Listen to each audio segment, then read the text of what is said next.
Page 38, theme from Serenade in G by Mozart. Common timer, 4/4 time. It's two sharps. We're in the key of D major. Oh, that's good. And don't do the scale video, one octave at least, D major scale, and do the relative minor, the B minor scale while you're there. At least one octave up and down. 2 octaves would be better, but at least 1 octave up and down. At the top of the page, they talk about a grace note. This is another type of ornament. It is just a note that's played very quickly before the note that's written in the music, the big note, the main note. People don't agree on how it's interpreted. They never have. I'm not going to get into is it right or wrong or whatever. Most people play the grace note right before the beat. And some people, like me, play it on the beat. That's what I was taught in college. I don't understand the logic, but I like it sounding better on the beat. The point is, it's a very quick little note. I'll talk about it more detail and show you when we get into the piece, when we add the articulation. When I do the articulation for a piece, that's when I add the ornaments also. So when I'm first figuring out the notes and fingering, I leave out the ornaments. I leave out any grace notes or trills or anything they may have. So right hand first, let's get the notes in the fingering first. We have here, if you look at the first couple measures in the notes there, they're actually here. It's a D major chord, second inversion. It's extended out, but that's the fingering for it. It's fourth finger on the F sharp, not third. And so this is really where we are for the first couple of measures. 1 and 2 and 3 and 4 and. See the rhythm, the dotted rhythm? By now the dotted rhythms should not be causing a problem. If they are, I encourage you to go back through and maybe start book 1 again or the beginning and go through it again and make sure you understand the rhythms. So again, 1 and 2 and 3 and 4 and 1 and 2 and 3 and then you can claps. 1 and 2 and 3 and 4 and now here it's fifth finger on the G. Come up a little bit. See the last measure of the first line, it's this chord, broken chord. I'll use the fourth finger on the E. And then going on, 1 and 2 and 3 and 4 and. See that you have a tied note in there. Again, 1 and 2 and 3 and 4 and 1 and 2. And again, I'll do the grace note later. Just and 3. So I'm basically in this position is where I'm at. Let's go down to the next line. We got 16th notes. 1 E and a 2 E and a. 1 E and a 2 E and a. 2 E and a, or 2 and. You just feel it. 1 and 2 and then thumb on the second D. And they're saying 4. You can do 5. I mean, those are more awkward fingers. But if you can do it, it would be nice for us. Good exercise for them. And then going on the half notes, 1 4, and then 1 5, and the next line, 1 and 2 and 3 and 4, and then the fourth finger, and fourth finger again. And then you'd repeat that back up to the line above it here and do that part again. The last line is similar to the first line, except maybe the last couple of measures. You're here. It's just a D major chord in different versions, a broken chord. Here, and then scratch up and put thumb on that, fourth finger on the F sharp. And then, and I do a 2 5 for the half note, so I can connect them both, if your hand's big enough. If not, you have to do a 1 5. Left hand, it's the same rhythm as the right hand, just actually you're playing the same notes, just 2 octaves lower. So it's 1 and 2 and just reach out a little. See, you're in this position, okay? And then and 2, 1 and 2. And then last measure, the first line, thumb. And I used fourth finger on this C string. And then they sang fifth finger. You can, again, we're still in this position. You can do here, third finger, and then come up. So it's 2 and then 3, 1. So it's 1 and 2 and 3 and 4 and 1 and. Isn't this fun? Yeah. Let's go down to the next line on the last measure after the reverse repeats on. So it's 4, 1. See the note in front of this, the half note F sharp, you're playing with third finger. Well, that's fine because you can use fourth finger, it's the same note. And then third finger, this way you're in position for the half notes. And then at 3, 1, and they're saying 3, 1 again. It's kind of awkward. See, this isn't really piano music, but we do the best we can. So you kind of have to, I guess. And then there's here, I do a 3, 2, and then a 1, 3. You almost have to use a little finger on the half note here, because when you repeat, you need fourth finger on this. So if I use fourth finger here, I got fourth finger here. It doesn't work real well. So for the fourth line down, last measure, it's here, 5, 1 again. You can use fourth finger on it after you play it the second time, or when you play it the second time and you're going on, it doesn't matter, because then you got to come down here for the last line. Put the hands together. 1 and 2 and 3 and 4. 1 and 2 and 3. Now remember, it's 1 and 5 there.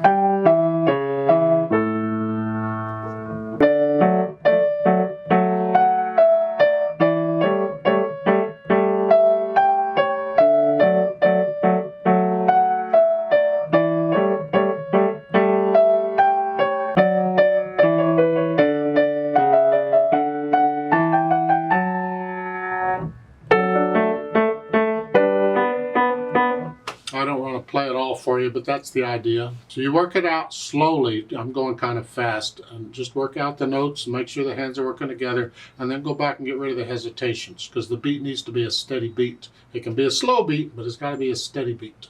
Then we can go back and add the articulation and these grace notes. There isn't a lot of articulation actually marked. There's a few staccatos here and there. Otherwise, you can play it pretty much to... You can almost separate these slightly if you wanted to.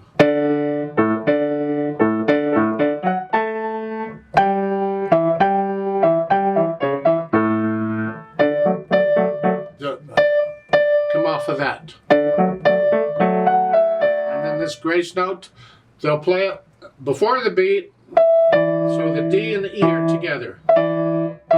Real quick. I play it on the beat, so it's with this.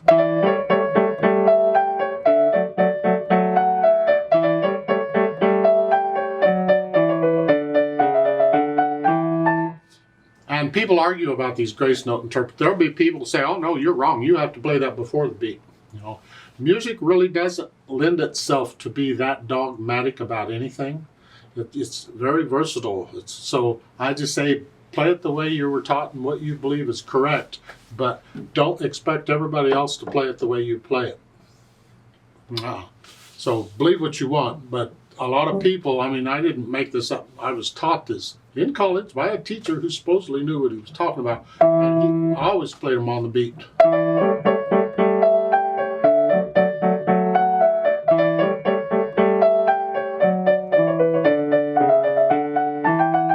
I mean, ornaments are optional anyway, at least most of them are. I mean, you can leave it out. You don't even have to play it. You can just leave it out.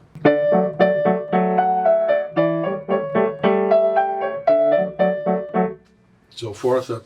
I'll leave that up between you and your teacher.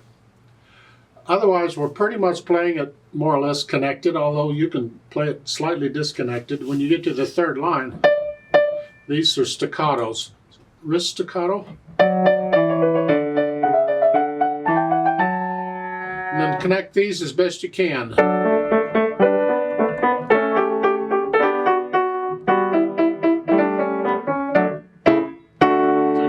in the staccatos, and then the last line at the end, the last measure, these little arrow things, upside down V's, somebody can, those are strong accents. Just slightly louder than a regular accent. They're strong accents. However, it's marked fortissimo in the dynamics. And in my opinion, on piano, I see no point in having accents when you're already fortissimo, because all an accent does on piano is it makes it a little louder. As you would, that's a way of interpreting accented notes. When you have note after note that's accented, you separate them slightly. Not everybody does that. You don't have to do that. But in my opinion, we don't need those accents at the end. You just play it very loud and you're done. Speaking of loud, dynamic wise, you're starting loud, it's really to the right hand. The left hand happens to be playing the same notes 2 octaves. But in my opinion, that's still harmony. It just happens to be octaves. But I bring out the right hand.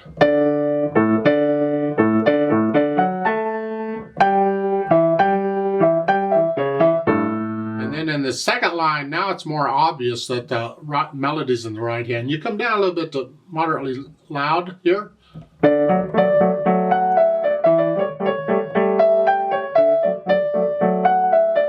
Keep the left hand soft. And then third line, poco a poco crescendo. Little by little, get louder. Well, there's not a lot of difference between medium loud or moderately loud and loud. It's just getting up a little bit. So in my opinion, in the third line for the first measure, just stay where you're at. It's moderately loud. And then in the next measure, go up just a hair. Don't get loud until the half note. And that's the right hand. The left hand stays in the background. So, and then all of a sudden, you see the PP-MP?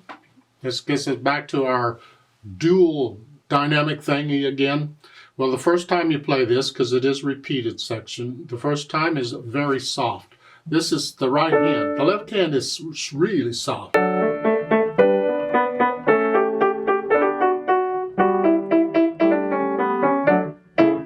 then when you repeat it, you come up to about moderately soft. It's still soft. The left hand is still very soft.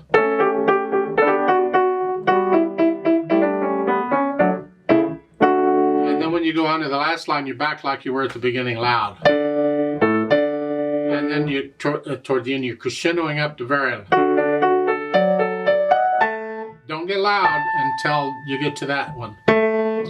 And just stay loud, very loud. Whatever.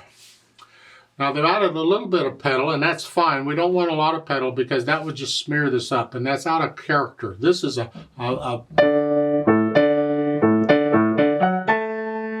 This is like a majestic piece. It's announcing, here we are and we're having fun at it, or some such thing. See, if you're going to do pedal, you need to understand why you're doing pedal. And in this book, I honestly don't understand why they're pedaling some of these things. I don't know what they're after. In the first line, you're pedaling the half note. Well, that's fine if you want to connect it to the next line. You're here.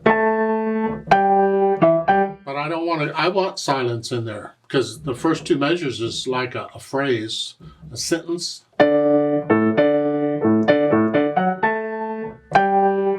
See, this is a new sentence. I don't want to connect that, so I would not pedal the first line at all.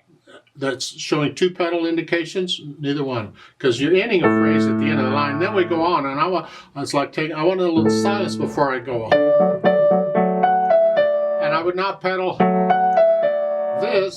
I don't want to smear all that, so I would not pedal any of that. When you get to the loud part, you can sometimes pedal for the overtones. You'll have to judge it on your own. But otherwise, I don't know. However, at the end, the last measure, that's kind of comes in handy, because then it's loud and you're adding overtones, so you can pedal that. Those chords, you can pedal those chords if you want. Yeah, that's what. Just pedal it as you're showing. You can actually separate the chords if you want. In fact, I think you probably should separate them, so you're pedaling with the hands at the same time. Otherwise, I wouldn't pedal this piece at all. I really wouldn't. Then speed, well, they give you an idea. I think it's about as fast as I've been going.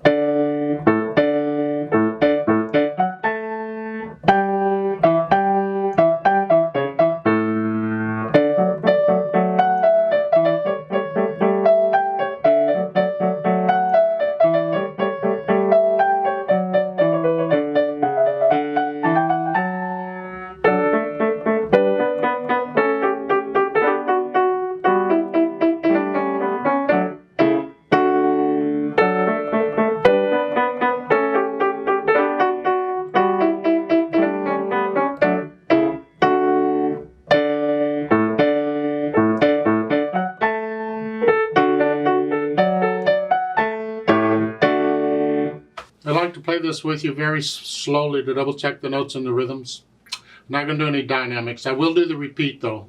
So I'll give us 4 counts. Let's just go over very slowly together, even one hand at a time for a while if you need to. 1 and 2 and ready and go, and 1 and 2 and 4 and 4 and 1 and 2 and 4 and 4 and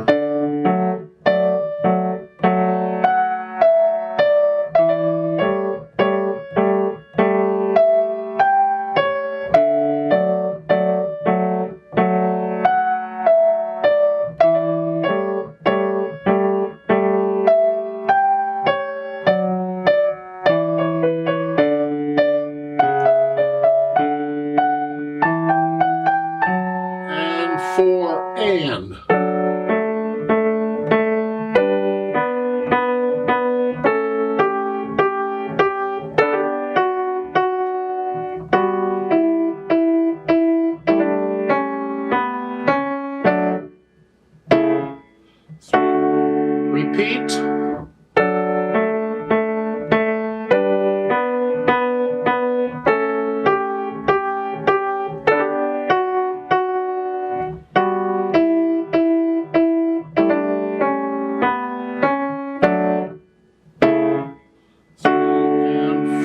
And 1 and 2 and 4